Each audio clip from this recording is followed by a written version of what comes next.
There was a very high level celebrity that reached out to us and was like, NASCAR, what's up? And we were like, wait, are we relevant? Like we kind of funnily had that Yeah. conversation like, oh, what? That's Hmm. what we want. That Yes. is success. Make sure you're understanding the why of what are you doing? Why are you doing it? Because if you can always back that up, you have a case for, hey, well, I need more resources or I need more financial compensation. This is the Workin' Sports Podcast. Amy Anderson spent 20 years at Fox Sports working her way up. Manager, director, senior director, VP, always creating amazing content and building up brand partnerships at Fox. Then, the opportunity came about to move to NASCAR and become the head of content strategy. Now, that may not sound like a huge shift, but it is. When you're at a place for 20 years, you know how to execute everything, where to go for answers, who is in charge, you know the personalities and the office dynamics. It all becomes very comfortable. Plus, at a place like Fox Sports, you go an inch deep and a mile wide on a lot of different sports, a lot of different topics, a lot of different analysis. But now you move to NASCAR, it's a different language to many. You have incredibly passionate fans who know their stuff. You cannot fake it. They go a mile deep and an inch wide. All NASCAR and all the nuances all the time. But I'll let her tell you more. Here's my friend, Amy Anderson, NASCAR's head of content strategy. Hi, Amy. How are you? How's it going today? It's going good. I'm here. Can't be more excited than, just to be here and talking with you. It's awesome. This is fun. I had so much fun coming up with questions for this conversation because you and I come from similar worlds in the content side of the business. And I think it's such an interesting topic and so much we can dive into today. But I think often when I bring on a guest as successful as you, the audience really likes to hear a little bit about the journey. How did you get here? What was the whole path? So Washington State grad, jumped to Fox Sports for 20 years or so. You went from director to senior director to VP, primarily in content-focused roles. Now you're at NASCAR. We're going to get into that whole story. But let's start with this. Did you always have it in your sights that you wanted to work in sports content? And if so, why? How did you get to this path? What led you down this way? Yeah, it's a great question. I always think about this nonstop, that as a little girl, I wanted to be around my dad and my brother. And they watched sports, and my brother and I would fight in the morning about getting control of the TV before we went to school. And he loved ESPN. And I think I wanted to, listen to like Jem or watch Jem and the Rockers or whatever was going on in the 80s. Awesome. Yeah, right. Good little 80s reference for anybody out there. But, for me, I think the biggest thing was I love sports. I loved the story and the emotion that sports brought out for me was just so impactful. I'm going to give a shameless plug to Skol Vikings. I'm a huge Vikings fan. We've had season tickets forever. Like, it's been in my family. My mom's a huge sports fan. So as I kind of grew up, I always played sports. I was around sports. I loved playing sports. I was 5'7" in the 6th grade. So it was like I was the tallest girl. I was playing basketball. I didn't keep growing. But that's okay. So I always just really wanted to be involved in it. And when I went to college at Washington State, oddly enough, I wanted to be a kindergarten teacher. So as we get into leadership, like some of those things align with being, a teacher, right? That's what I was thinking. Like sometimes our jobs are kind of like being a kindergarten teacher, but I'll say that you won't. Absolutely. No, I'll say it. But I think the thing for me is I went through college. I really got into this thought process. I went to Washington State. The journalism communication school, Edward R. Murrow, is like top notch. It is. So I started thinking about like, I love to communicate with people. I love to tell stories. I don't know what that looks like. And could I combine that with sports? I wasn't someone that thought, oh, I'm going to be a sports management major. But what I did is put all my effort into communications. And I actually graduated with PR emphasis. And that really helped me because it taught me how to write and communicate. Mm-hmm. And so, I tried to get involved with sports organizations when I was in college, but back in the 90s, the late 90s, and I don't want to age myself too hard here, but, they didn't have a lot of asks for internships. So it was a little bit of like, what do I want to do? How do I want to do it? And how do I want to approach? And communication and just being able to write and storytell was important to me. Yeah. So thinking about working in sports is so funny. I remember this one class I was in, I did a story about the Vikings, and I kind of packaged together like how they tell their story. And it was the Randy Moss era and all of these things. And my first internship ended up being with the Minnesota Vikings. I mean, I thought I had won the lottery, right? Right.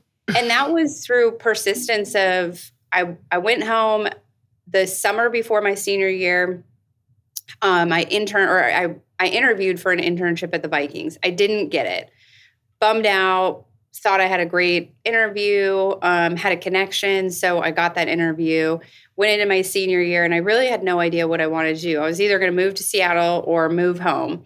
Yeah. And just, after college, it's really hard to kind of figure out what you want to do. So I moved home, and I thought, you know what? I'm going to call the Vikings back. So I called them and got in touch with the woman that I had interviewed. And she's like, gosh, I think about you all the time. I loved you. It just didn't work out. Come in for an interview. I went in, and no joke, 6 p.m. that night, they gave me the internship. And I was doing like cartwheels in the living room. My dad was so excited for me. So it was one of those things where, you never know what's going to happen. But I was so proud of myself for taking that leap of reconnecting with that person. I've heard you talk about it a lot. It's like networking is a long game. It is not about one and done. It's about communicating with people, keeping in touch.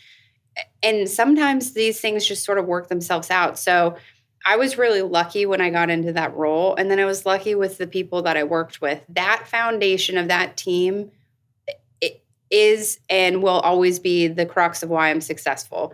They let me be involved in a ton of stuff, but that's because I came to the table so eager and just was I couldn't believe I was working at the Vikings. I was writing cheerleader bios for the game day program. I was doing, on-site activations. I would do whatever they gave me, but you loved every minute of it. And they just kept giving me more. So that was supposed to be a summer internship. The middle of it, they decided, hey, you know what? You're going to come on and be our full-time intern for the season, and we're going to pay you, which was very exciting to me then. And that really taught me, I truly say this, Steve LaCroix was my boss at the time, who was the former CMO, and he just really let me do whatever I wanted to do. But that's because I came to the table eager, and he would take the time to teach me. And that allowed me throughout my career to sort of say like, hey, I'm in this position, but I see this over here. How do I get to go do this over here? Yeah. And so it was a lot of the inquisitiveness of that role allowing me to do that throughout my career. And that's how I got into sports. And I still pinch myself every time I go do something like wait, I get paid to do this? To do this? Yeah. How is that possible? I know. Same thing. So your first job at Fox Sports, we were laughing about this before we started recording, everybody. We were talking about this a little bit. Amy and I were kind of digging into this. But your first job at Fox Sports was as a traffic coordinator, which is not a content job. And then your second job was as a sales coordinator. Your second role was a sales coordinator, not a content job. Yep. So looking back, was it important just to get in, start figuring things out, work your way up, and prove yourself from the inside out as you kind of get your opportunity out there? Yeah, I think about this a lot, and I reference that role and the sales coordinator role a ton. A traffic coordinator essentially is a data entry person for formats of TV shows, right? Like at the time I was getting faxes from LA, faxes of what I should enter in for promos, and then I would get a report and I would sort through it. But what I tell everyone is I had an opportunity to take an assistant job at a publishing house or the job at Fox Sports as a traffic coordinator. And I remember talking to my mom, and she said, well, if you're an assistant, what are you learning versus learning the business of sports? Mm-hmm. So as a traffic coordinator, I learned a format of a show. A format of a show allows you to storytell. Mm-hmm. You understand the business of TV. Like there's nothing else you could ever, I don't know how you get that information if you don't have that role, because sometimes you come in and you're like, I don't understand a TV format, or why does, XYZ cable company need 2 minutes and 30 seconds? Well, that's how we make our money, right? Yeah. Yep. So it was one of those things where when I got that job, I don't think I knew it then, but I knew it pretty quickly after that was going to teach me something that was going to help me down the road. Mm-hmm. When I went to the sales coordinator job, all the ad sales spots that we sold, I understand how a format worked. So I knew what we had to sell, what we didn't have to sell, and where we could tweak the format to bring in more revenue or do what we needed to do. And interestingly enough, as you get into, sales coordinator, you're starting to learn, okay, you're selling sponsorships as a part of telling the story of the broadcast or whatever that looks like. So there was just always a thread of like learning and understanding the different nuances across that. And I think it was so impactful to my career because I really was able to step by step kind of, you and I both, I think, agree on this of like, it's not a straight path. You go over here and then you go over here. So, but what are you learning in those roles? Because my one nuance was always like, how does my boss get ahead of this? How do they know this? It's because they have the educational foundation, the understanding of how the business works. And, if you know the revenue in the business, a lot of the stuff you can make decisions easier if you're educated on those things. Mm-hmm. Oh, and it's all just a huge business. Yes. So looking at the world the way it is today, I think you and I both share the same kind of, pathway of getting in, proving yourself, learning, growing, adjusting left and right. But does that still work today, I would ask? Because I think this industry has become so competitive that people are specializing earlier and really having to maximize their ability to stand out for a very specific role. I think it's getting harder to just get your foot in the door and figure it out because there's 50 other people that have the exact skills necessary to do this job right now. Like, what is that advice? How do we set people up for this kind of success? Because I think it's hard. I would agree with you. And I still go back to that same frame of mind. It can't be chain of command or chain of sort of, oh, you get this role, then you get this role. Right. And you do your 3 years and you pay your time. Like the next generation has none of that. They're like, you guys are silly for doing that. Mom and dad, like the fact that I was at a company for 20 years, people are like, what? What? Yeah. How? My brother's been at, I think, 10 different companies. He's like 3, 3, 3, 3. And I'm like, whoa, what? I mean, the difference between the two of us is so funny. But I think that the delineation in that is, look, if you can understand a specialization and build around understanding of the business, that's where I think the sweet spot is. Because how can you grow into a good manager and or a good business leader if you're only focused on that one thing?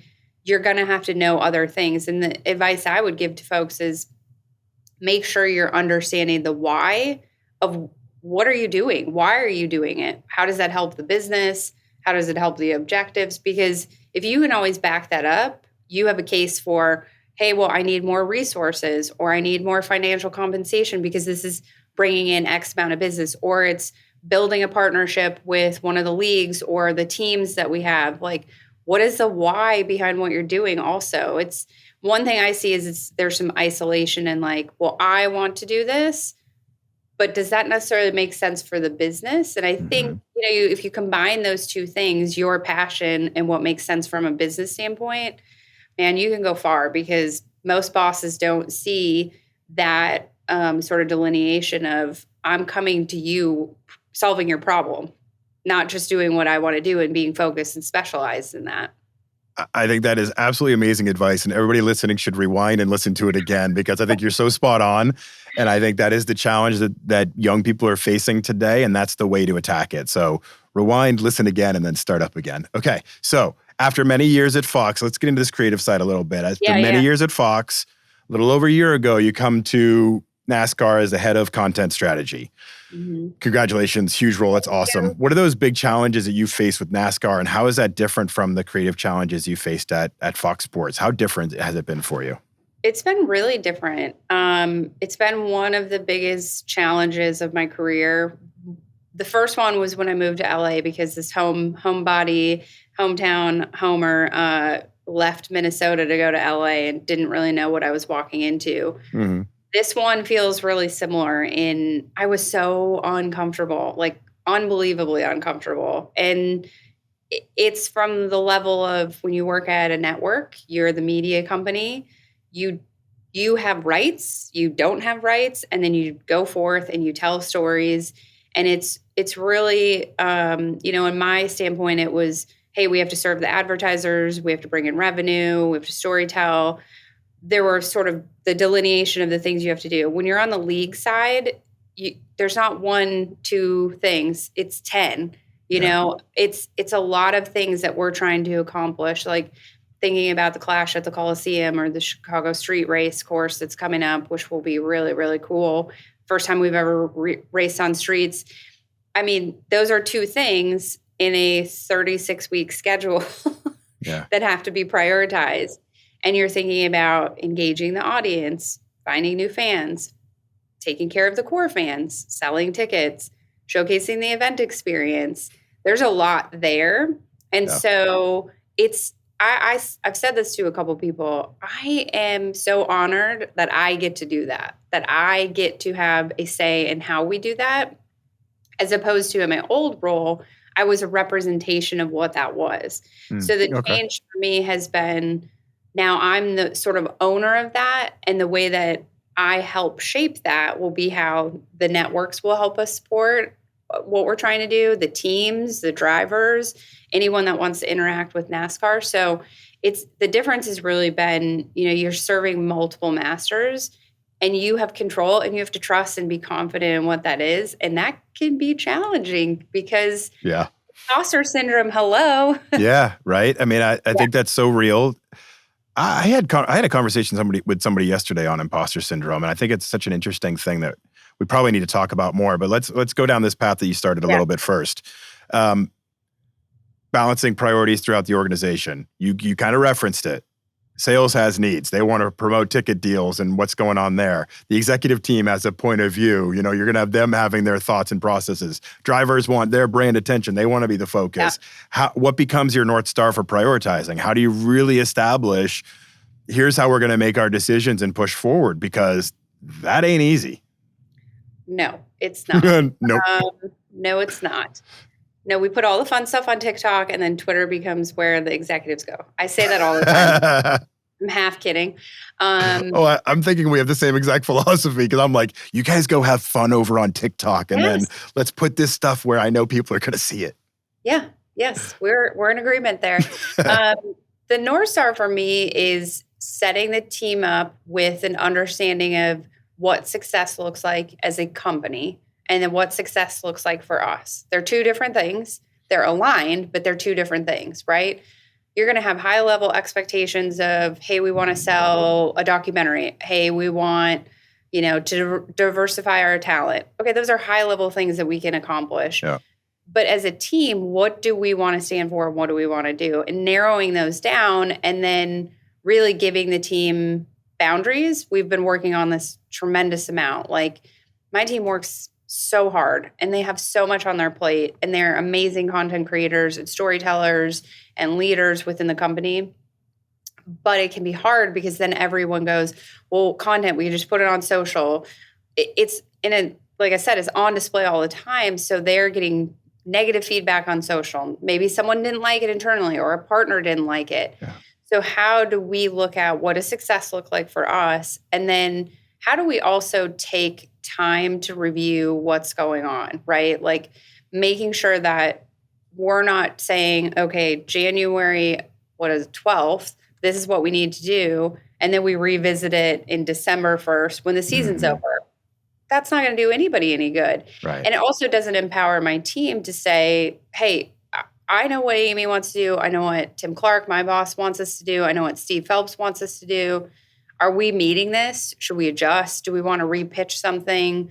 So that they have the power to really storytell and engage and adjust around some of those priorities. I think setting up, like we talk about this all the time, 36 weeks is a lot. So is every race positioned the same way? Sure, from a tune-in standpoint, but what stories can we tell out of each race? What's the differentiation? Like the Clash is so different. You've got it in downtown LA in the Coliseum, which is the craziest thing to see of all time. I remember going and was like, what's happening right now? But it's new fans, right? Because it's a little bit of like, oh, if I'm not there, I have FOMO. So you're going to approach that differently than going to Daytona. Daytona is a spectacle. It's amazing. 125,000 people, sunny skies, and you're just like, Oh, the racing is so fun, and it's Daytona. It's really cool. So Yeah.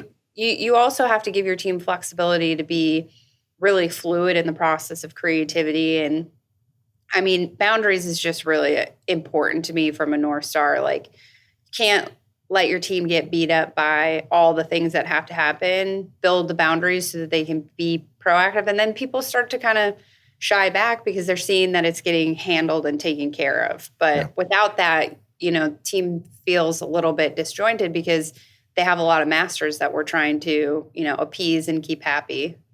I like what you said in there too about a little bit of a data and analysis approach of being able to say what worked, why did it work, what didn't work, why didn't it work, and be able to adjust your approach and strategy. And that's a big part of your role, I would imagine. I think a lot of people think of content just from the storytelling side, and there's so much more work that goes into it than that, so you can make smart choices moving forward. Like you said, analyzing something 12 months from now, that's lost opportunity over those 12 months. You should be learning as you go. How hard is that to keep up with and keep everybody on board with? It's hard. And it's hard when you think about metrics. A lot of people will say, well, this was the top engaged, post that we did. Okay, but that was the goal, but what was the outcome? Right. Did it prove anything to us? Like, sentiment to me is so much more important. There was a very high-level celebrity that reached out to us and was like, NASCAR, what's up? And we were like, wait, are we relevant? Like, we kind of funnily had that conversation like, whoa, what? This is like 2 people reach out this week and we're like, they're DMing us. Like, that's what we want. That is success, is that we have new people getting excited about a sport that is so fun to watch, super accessible. That means more to me than, and we had 1 million people view this post. And certainly it helps from a leadership standpoint. But when we really think about changing the culture and changing the dynamic of the future for the sport, success can be a lot of different things. It's not just an engagement number. Right. Sometimes those engagement numbers can be vanity metrics. It makes you feel good, but it doesn't really have any depth of meaning. Like, oh my gosh, 1 million people saw it, we win. But really, did it have the effect you wanted it to? And I think that's a hard thing to get through sometimes to creatives. We've all been there. Yes. Okay, so you jumped in at a big moment in this NASCAR career of yours, this upcoming season. You've referenced a lot of the cool things that are happening, but one of the biggest things this upcoming season is NASCAR's 75th anniversary. I know. This presents a lot of opportunities, but it also creates a lot of pressure. You're going to have a lot more eyes. You're going to have a lot more going on. What's your overarching strategy and approach to handling something this big? Yeah, I mean, we've talked about it so much. It's really celebrating the past in a way that is tailored to every audience, right? Like, I know that sounds very simple from a statement standpoint, but thinking about, we're partnering with TikTok to do content that's dedicated to that platform. And we're big proponents of using the platform for the audience and how they're used to seeing that content. Yes. It is great to tell a story about, how NASCAR incorporated at the Streamline Hotel. We have to tell that 4 different ways to make sure that all of the audiences are invested in it the same way that we are, right? Like, the way you tell it on TikTok is going to be completely different than what we do on Fox. So it's funny, we have Untold Stories. It's like one of our cornerstone franchises. So we're doing a version for social, YouTube, and .com, and then potentially with our broadcast partners. But what's going on social is completely different than what's going on .com, because you have different audiences, you have different ways you're watching things. So a lot of it is making sure we're honoring the past in a way that people can approach it and feel a part of it, right? Like, if you're a core fan, you're going to want to say, I went to XYZ race. I love this driver. If you're a casual fan, you're like, oh, I remember that one moment. That's so cool. And if you're a new fan, you're like, what can I learn through this that's informational, but also entertaining, right? Like, you can't have it be something that's not approachable and attainable for that new fan because it's so high level that they don't understand what even that means or what's the delineation around that. Like Dale Sr., you're going to have to probably not for newer fans because he's one of those crossover, but like you're going to have to tell people his accolades and all the things that he's done. That's okay. Core fans don't need to get mad because they can just be really excited that they can reminisce, right? And they can nostalgia. Exactly. Plays for both. Yeah. Exactly. It's really an opportunity. I think it's very important to me not just to tell the story, but also to think about how we take things from 2023 that can move us into 24, 25, 26. Like we have an idea that's around celebrating the 100th anniversary. You have to think about that. Like you have to think about how can you deliver for fans so that they become fans and then they're part of the 100th. Like that's really cool to me that we have that opportunity. So, just slightly a few things we got to do before. I mean, the 75th anniversary, that's a big deal. You got a lot to do there for your team to really execute on, but what a great opportunity as well. I was thinking about this as I was preparing a little bit. In my career, I went from a national network where we went, a mile wide and an inch deep, you're covering everything at some level, to then going to a regional network at Fox Sports Northwest where we're going a mile deep and an inch wide, and you're going really detailed in that. I found that transition in my career really demanding. That was hard because I was now managing people who had such legacy knowledge of this sports scene that I didn't have. And so I found it really hard to ramp myself up. Spin this to you and your situation now. I mean, you spend 20 years at Fox, you come from Minnesota, and now you join NASCAR, and you've got a lot of legacy knowledge there that maybe you don't have. How did you handle that? And how do you get to a point where, you were confident in doing what you need to do to be successful in the role? It's interesting to think about it. And when I was interviewing, someone asked me, what do you know about NASCAR? And I said, well, my dad is a fan and Dick Trickle is my favorite driver. And they were like, oh, you get it. If any of you NASCAR fans are out there, I don't even have to tell you. Don't Google Dick Trickle, but go ahead. Character of all characters. He used to race at the Minnesota State Fair, and my brother and I picked him as our favorite driver. So we were That's our guy. Great. But to your point, I always remember telling this to my team when I was at Fox. We represent each of the leagues, and we need to be the experts because we're creating brand partnerships, and part of that is making sure that the brands understand what our brand is and what we're doing. So if we're doing something for Fox NFL Sunday, it was my job to make sure that what Bill Richards does on Fox NFL Sunday gets translated with a brand to represent his brand, not just thrown into another brand that does us no service. So same thing with NASCAR. We covered NASCAR. I was able to learn a ton about the culture, the sport, certainly not to the level of what I walked into, of that, like you said, that legacy knowledge. And it's honestly a little intimidating to walk in here without all of the knowledge. Very. What I will say is the people who work at NASCAR love the sport so much and they want to talk about it. I engage those people. So Steve Letarte works at NBC, does the broadcast. He's a talent for us at NASCAR. He will answer any question I have. Jeff Burton will answer any question I have. Corey LaJoie will answer any question I have. And they're so kind about it because they see I'm interested in learning to be able to tell the story in a way that helps everyone. And everyone here loves NASCAR. So when you're invested and you're interested and you're inquisitive, that's such a positive to people. And it's also a great way to start relationships. Like, hey, I don't know this. Would you spend 10 minutes with me? I trust you. Help me. Explain Camber to me, which I'm still TBD if I could tell you what it is. I'm with you, though. I think that's one of the things that, and this is advice to everybody listening, the idea of fake it till you make it is wrong in this environment. Ask questions. Be curious. Really reach out to those people. Find those trusted resources you can ask questions to and learn from.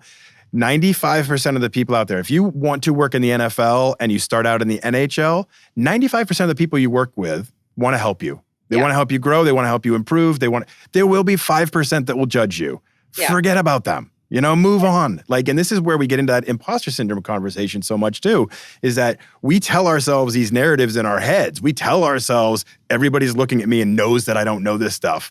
Guess what? They don't, So just be curious, ask questions, try to learn, try to grow, and you figure it out over time. I keep saying this. look for the helpers. Yes. I'm quoting Mr. Rogers, but Valid. it is so true. It is so, so true of people who want to help and want to be there. And I think about that when we're hiring or we're looking at new staff, or, if someone's challenged and they need a resource, like look for the people who are helping other people, and then be a helper when you get to the point where you can help other people. Like be a resource for other people, pay it forward. Pay it forward. Because if it sounds very simple, but like if you're helping, you're thinking, you're problem solving, you're looking at people from a really positive standpoint as opposed to going to the negative. Sometimes like that imposter syndrome, you get into that thrust of like, I can't do this. Yeah. But someone who's a helper is going to remind you, what are you talking about? You can do this. Like, go do it. Just go do it. So I think that that's super, super important in the process as well. So your last role at Fox, you were the VP of the content studio. Fast forward to August 2022, you've been instrumental in the launch of NASCAR Studios. Why was this such an important goal? What does it mean for the sport? And how does that help you in developing that next wave of content creators? Yeah, so when I started and interviewed with my now boss, Tim Clark, we talked a lot about this. And it is truly one of the reasons why I wanted to go from Fox to NASCAR is the expansion of what I had done and the skills that I had. And, when you take a new job, it can't be about pay and all those things. I mean, it should be, but secondarily, it needs to be about what are you going to gain and understand and learn about yourself? What are the skills that you can bring to the table to help? And so when we talked, the thought process about being an agency for creating content in the industry was super interesting to me. I was very intrigued about doing it. I had run the content studio at Fox and I loved it. I had so much fun doing it. And the thought process around helping teams and drivers. And honestly, this was a goal for Tim when I came in. So, that North Star KPI was Tim. Like, this is something that he wanted to do. He saw that we could do. And with Steve Phelps too, like they saw an opportunity for us to do it and were so supportive of all the decisions I was making. It was important because NASCAR 36 weeks, you have great broadcast partners in Fox and NBC, but ESPN doesn't do stories on NASCAR day in and day out, right? So the league generally is in such a different place than the NBA and NFL. Like we are telling the stories, we're putting the stories out. And again, we have fabulous partnerships with lots Barstool, NBC, Fox, but the league really does a lot of work. And to me, I think, is it that sexy for the league to be doing all of this content? Right. The drivers, the teams are so focused on driving because it's a long season. It's an intricate sport. It's all of those things. So when we started NASCAR Studios, it was really important for us to take the skills that we knew, the relationships we had with the platforms, all of those things, and be a resource for all of the industry to make sure that the content that gets put out showcases how awesome NASCAR is and all the great things that are going on, the stories in each team, the stories around the pit crews. Like these guys are D1 athletes who we cannot do what they do. One of our good friends, Brian Flores, is the tire changer for Blaney, and he will show me the stuff. I'm like, I don't know how you do any of this. Yeah. And there's a strategy around it. There's all these things that can help. And if we can get the teams and the drivers and other outlets sort of be our advocates and tell the story, it's going to help the whole ecosystem, get more people involved in the sport. So from a standpoint of why we did it, honestly, I really wanted to support Tim's vision and making sure that NASCAR Studios could achieve what we wanted to, which is storytell and make sure that we support the industry in the way that we know we can. And it's been great to actually do it for him and then be able to be the lead of it. It's an awesome opportunity. And I was really excited I just ordered a bunch of merch and I'm like, ooh, this is a real thing that we get to do. And again, this is my job. Yeah. Yeah. Side story. I tried to get Tim on the show once. He ignored me. Nonetheless, no sour grapes there. Just kidding. I'll give him a hard time for it. No, I'm just kidding. He probably doesn't even remember it. I tried. I reached out. I go for it. I go for the big guess, Well, he always hands everything over to me now. He's like, right. she do it. And I'm like, the coolest thing about NASCAR, side note, is I, as an employee, have never had this much support for being an advocate for what we're doing, and them as an employee putting me in the spot to talk about stuff that is my area of expertise. Yeah.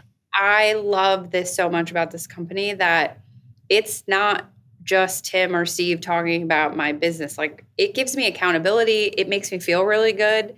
And they do a great job with this. Like, they've put me on panels and all of these things. And not only do they do that, they help me with the storytelling. Like, how do you have a good, conversation when you're on a panel? Like, how do you do good storytelling? Those things, as employers are looking for employees and employees are looking at employers, ask those kind of questions. See if they're putting people out into those areas, because that just gives me a vision of, a version of pride for me in my role, that like, okay, sure, it's busy, but look at all this other stuff that I'm learning and getting to do. And I think that's a good thing for people to know as they're looking at employers. How do they treat their employees? And it's not just like pay, it's all the other stuff. All the other stuff. Yeah. Well, you're a rock star at this. So this is an impressive performance. So we'll continue going down this path. With the global reach you're trying to command, you're trying to grow, you're trying to bring in new audience, all the various platforms you're trying to put content out on. Clearly, you're not doing this yourself and you have a big team. Let's get into that philosophy of team building. What do you look for when hiring staff and organizing your team and setting everybody up for success? Yeah, I mean, it goes back to like, look for the helpers and the people who are open to, honest looks and conversations. The best conversations I have when I'm interviewing someone are ones that go completely off script, and you start having a conversation like you and I are having. Yeah, right. Mm-hmm. That you start to understand what is that person's passion point? What do they like to do? What have been their challenges? Why are they looking to leave? Like, it's a little bit of meeting in the middle, right? Like, I have a great leadership coach who taught me, if you can meet in the middle, you're in such a good spot, because you have goals, that person has goals. And if you combine those two, or you're powerhouse. So when I'm looking at my team, I'm really thinking about, how do we meet in the middle? What is that person bringing? What do they want to bring? What are their passion points? And then where are the places that I can put them? We get really stuck as organizations in saying like, well, it's just this person's here, they need to do that. And it's like, well, but I saw, say it's content creation. I saw this person create 7 sizzles on their personal page, and we're not using that person for that. Like, why are we not doing that? Let's take another look at how we're staffing, and then showcasing to the team what that looks like as a progression. And making sure that they understand that will allow them to grow. It's not a negative thing. It's actually making sure that all the puzzle pieces fit. But sometimes we get super linear, and we're like, oh, I don't want anything to be outside of this little box. And, I get scared by that. So, I think as we build the team, making sure I also see people who are inquisitive. I mean, there are folks who come and, if you looked at my calendar, you would be terrified. There's not a lot of time in my day because we love meetings at NASCAR. But people who come in and genuinely say, I have an interest in this, I heard you talk about this, or send notes, or showcase their excitement about something, always leads me to, I need to do something with this person. I need to make sure that they are seen and heard, because as we all know, I don't have time to be thinking about XYZ employee. In my downtime, I'm probably like, what am I getting for lunch? Should I go outside for 2 minutes? And that's not out of me thinking I don't want to do it. It's just the reality of how busy we are. So I think also having people who are inquisitive. I go back to being an intern at the Vikings. No one ever turned me down. Yeah. No one turns people down who come and say, I'm here to help. Yeah. I'm here and I have a passion for this, or I'd like to learn more about this. If that person turns you down, you should probably just not talk to that person, because they don't get it, right? Like, you and I feel the same way. Like, it's probably not a good person for you to associate with. And so I think as we build a team and we think about being on a global scale, it's also reminding them to have fun. Mm-hmm. I don't know. I mean, we go to NASCAR races and we're going to go race in Le Mans and, potentially be, have a successful run with Chicago Street Race and all of these things. It's like, I would remind my employees all the time, like, you need to have fun. This has to be fun. Yeah. It has to be fun. Yep. Because it's storytelling in sports. It's pretty good. I love what you said in there about being inquisitive too. And I feel like, excuse me, I'm drawn to people who are excited and passionate. Like if I'm interviewing somebody and you can see them, that like energy start to build up inside of them as they're talking about their craft or what they're interested in, that's infectious. And I try to tell people all the time, like, you go into an interview and you're thinking professionally, but don't be afraid to let some of that passion and excitement come through because that just, people want that. You want to be surrounded by people that are really interested and inquisitive and want to learn and want to grow, and all those little signals that come through in an interview process are so important. It sets the stage for who you are. Yep. What about you as a leader? I think it can be difficult sometimes you're not the person writing the script, you're not the person editing the video, you're leading, you're setting up priorities, you're making important decisions. How do you lead to get the most out of your people? Because I do think that's a challenge that everybody should be looking towards, right? Everybody's going to be leading at some point, whether it's a project or it's a group of people. So getting your mind kind of framed around that is important. What are your kind of main tenets for your leadership style? One of the great things about taking this job was moving from being a delegator to a leader. I really knew that was going to be a challenge for me because I'm such a taskmaster, project manager. I do lists, I cross them off. I'm type A. I know I'm self-aware for sure. I'm with you. You're with me. I got the same stuff. Yeah, I clean up my desk just in case someone saw something, but usually it's got Post-it notes everywhere. There's like big Post-it notes on my wall, and moving from delegation to leadership is hard. And we talked about this a little bit before.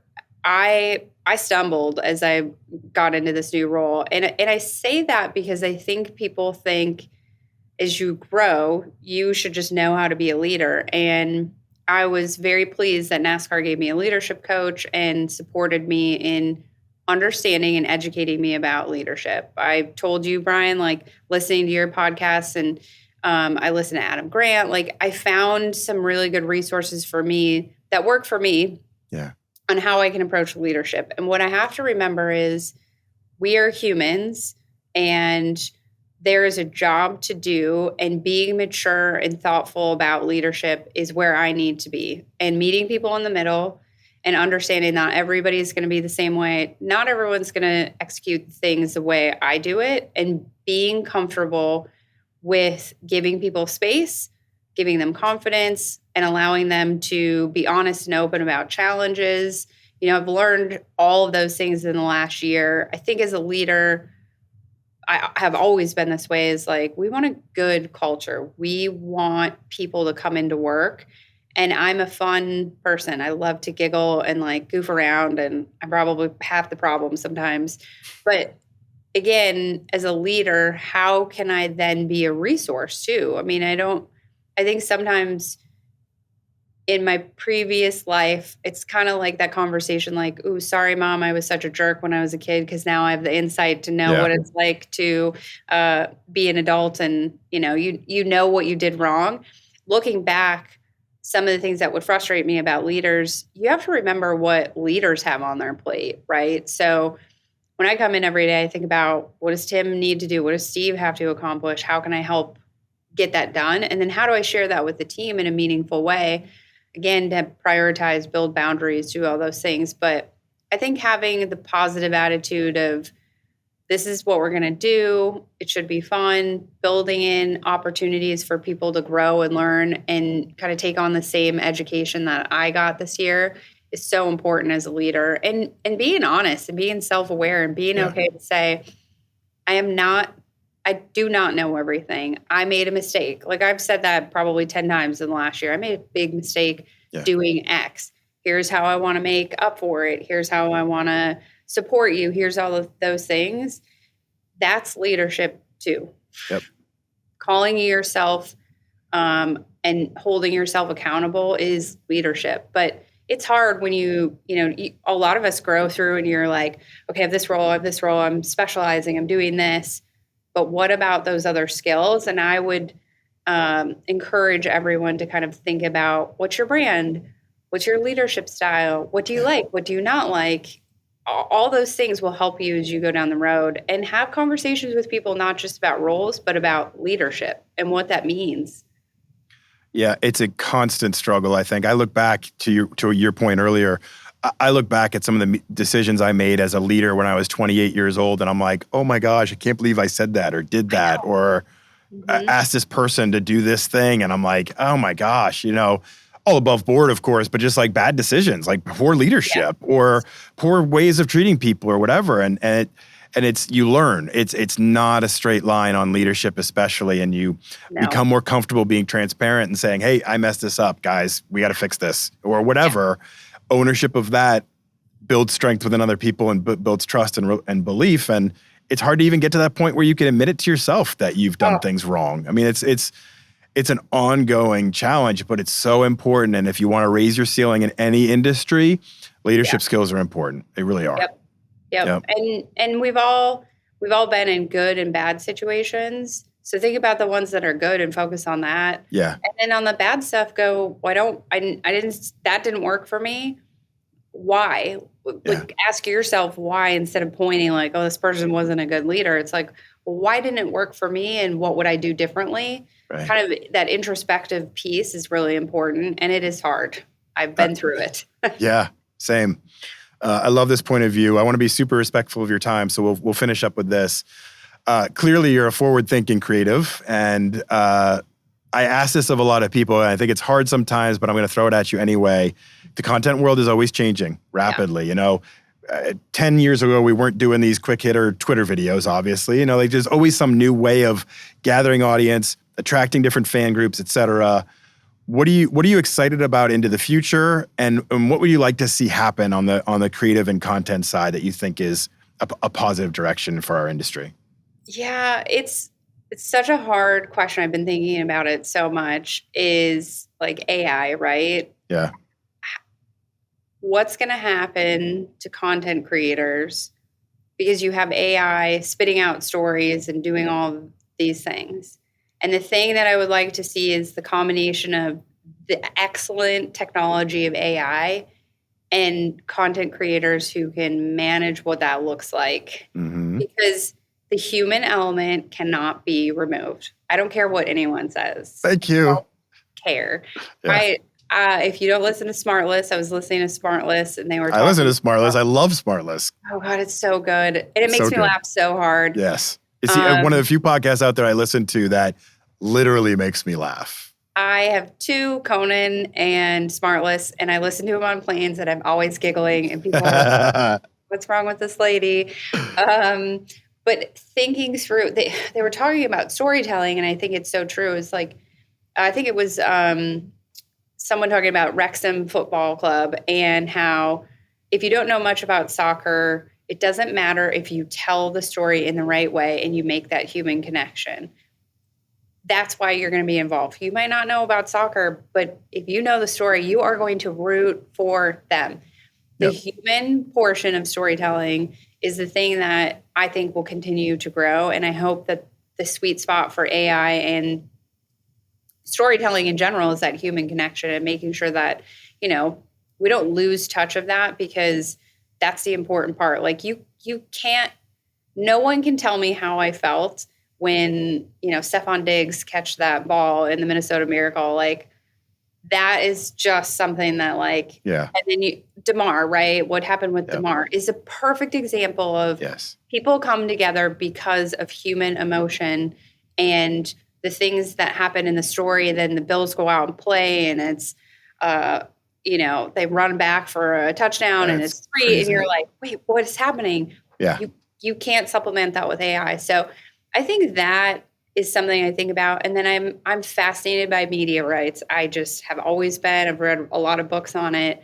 I'm fascinated to see this circle back to essentially streamers becoming what cable companies are now. And, so that is kind of intriguing to me of who's going to have what rights and how are you going to get content, because it's so fragmented. And if something's on Peacock and I don't have Peacock, like that's frustrating to me. Like I just want to watch the game, and I don't know how leagues really deal with that. Obviously, we're going to have to deal with it with our broadcast rights coming up, but that's interesting to me. And then thinking about what's going to happen in 2026. So none of us thought Twitter was going to be bought by Elon Musk, and how much you put into each of these platforms. How much are we looking at forward thinking content and being flexible and adaptable to what that is? Because I remember when Elon bought Twitter and I thought, man, we put a lot of trust into Twitter. Yes. There's a revenue component. There's all these things.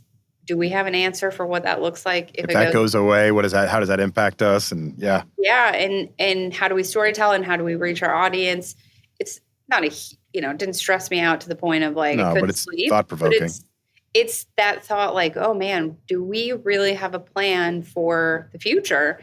And I had a conversation with someone at Fox when I was at Fox, and like talent deals didn't have incorporation of social and or digital because they were done so long ago that you wouldn't even have known how to contemplate that. Yep. And it's all changing so fast. Yeah, it's crazy. It is. Amy, this has been amazing. Totally one of my favorite conversations ever. As my friend Laura Oakman always told me when we were coming up in the industry, she said, turn interviews into conversations. And you referenced it earlier, and it's always my goal. And this was like from 10 seconds in, we were off and running into a conversation. So I love this. Thank you so much for coming on. The audience is going to really thrive from all this information you shared. So I really appreciate it. Thank you. I really appreciate it. And I encourage everybody to continue listening to this podcast. It's a great resource. That's great advice. I know. Oh, thank you so much. I'll tell you what happens almost after every single interview I conduct. I send the files over to our edit team.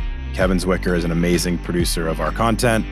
I love the job that he does. And usually he'll give me a little bit of a feedback like, you two really hit it off, or that was a little bit of a struggle, or I really like this question. We get a little bit of a banter. And I'm telling you what, when he sees these files, he's going to be like, wow, you guys really hit it off, because that was as conversational as you can get. And that was just a real deep dive, really trying to provide insight and advice for all of you from two people who care. And that really comes through from Amy, and I really appreciate her coming on. Please continue to listen and rate and review and subscribe. All that stuff is super important. You don't realize how important it is, but it makes a difference for us so we can reach more people and spread this knowledge to everybody else out there. Thanks for listening, everybody. I will see you on Monday.